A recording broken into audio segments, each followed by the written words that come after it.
بسم اللہ الرحمن الرحیم نحمدہ و نصلی علی رسولہ الکریم اما بعد۔ السلام علیکم ورحمۃ اللہ وبرکاتہ۔ آج ہم بات کریں گے خواب میں اللہ تبارک و تعالیٰ کے دیدار اور زیارت کے متعلق۔ علامہ ابن سیرین رحمۃ اللہ علیہ نے اس کی تقریباً 15 صورتیں بیان کی ہیں اور ہر صورت کی الگ الگ تعبیر بیان کی ہے۔ اگر کوئی شخص خواب کے اندر دیکھتا ہے کہ اللہ تبارک و تعالیٰ اس سے راز کی بات کر رہے ہیں تو یہ اس شخص کے اللہ تبارک و تعالیٰ کے ساتھ قرب کی دلیل ہے۔ اگر کوئی شخص خواب کے اندر دیکھتا ہے کہ اللہ تبارک و تعالیٰ اس کے ساتھ پردے میں یعنی حجاب میں بات کر رہے ہیں تو اس کی تعبیر یہ ہے کہ اس شخص کے دین میں خطا یا خلل ہے۔ اگر کوئی شخص خواب کے اندر دیکھتا ہے کہ اللہ تبارک و تعالیٰ اسے کوئی نصیحت فرما رہے ہیں تو یہ اللہ تعالیٰ کی اس شخص کے ساتھ ناراضگی کی دلیل ہے۔ اگر کوئی شخص خواب کے اندر دیکھتا ہے کہ اللہ تبارک و تعالیٰ اسے کوئی خوشخبری سنا رہے ہیں تو یہ اللہ تعالیٰ کی رضا کی دلیل ہے۔ اگر کوئی شخص خواب کے اندر دیکھتا ہے کہ اللہ تبارک و تعالیٰ اسے ڈرا رہے ہیں تو یہ اللہ تعالیٰ کے غضب کی دلیل ہے۔ اگر کوئی شخص خواب کے اندر دیکھتا ہے کہ وہ اللہ کے سامنے سر جھکا کے کھڑا ہے تو یہ غم اور اندوہ کی دلیل ہے۔ علامہ کرمانی رحمۃ اللہ علیہ نے فرمایا اگر کوئی شخص خواب کے اندر دیکھتا ہے کہ اللہ تبارک و تعالیٰ نے اسے کوئی چیز دی ہے تو یہ دنیا میں بلا اور مصیبت کی دلیل ہے۔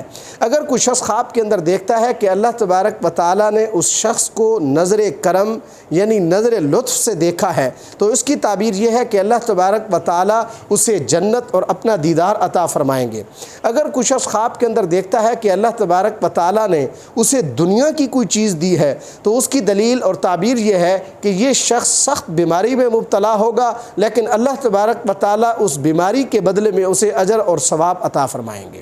اگر کوئی شخص خواب کے اندر دیکھتا ہے کہ کوئی دوسرا شخص اسے کہتا ہے کہ وہ اللہ تعالیٰ کی ذات ہے تو یہ بادشاہی اور بزرگی کی دلیل ہے۔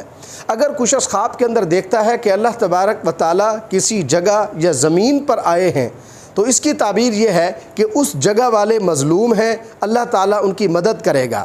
اگر اس جگہ والے قحط اور تنگی میں مبتلا ہیں تو اللہ تبارک و تعالیٰ انہیں فراخی عطا فرمائیں گے۔ اگر اس جگہ کے لوگ گناہ گار ہیں تو وہ توبہ کریں گے۔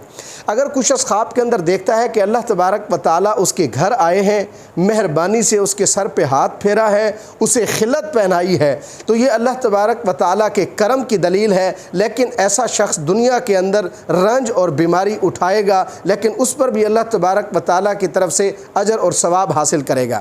اگر کوئی شخص خواب کے اندر دیکھتا ہے کہ اس نے اللہ تبارک و تعالیٰ کو نورانی شکل میں دیکھا ہے لیکن وہ اس حیت اور شکل کو بیان نہیں کر سکتا تو یہ غم اور اندوہ کی دلیل ہے۔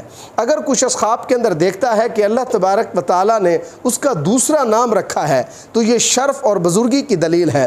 اور اگر کوئی شخص خواب کے اندر دیکھتا ہے کہ اللہ تبارک و تعالیٰ نے اسے اپنے قریب کیا ہے، ایسا شخص اگر مریض ہے تو اس کی تعبیر یہ ہے کہ اس کی موت قریب ہے۔ اللہ تبارک و تعالی ہمارے لیے ہمارے خوابوں کو باعث رحمت اور برکت بنائے۔ السلام علیکم ورحمۃ اللہ وبرکاتہ۔